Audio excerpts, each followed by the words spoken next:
Assalamualaikum bang. Kali kedua bang. Kali kedua terjumpa bang ni. Salam. Dia pun cerita sekarang bang. Rumah kahwin apa ni? Ni rumah kahwin apa? Dengar-dengar nasi lemak ada. Macam mana kira bang?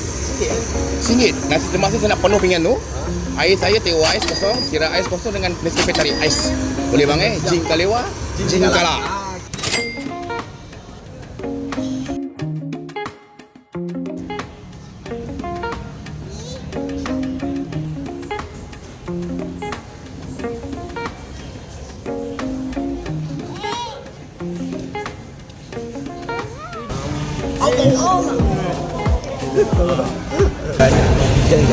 Kicap.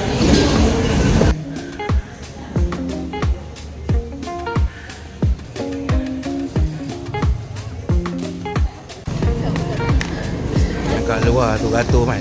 Masih lagi beratur.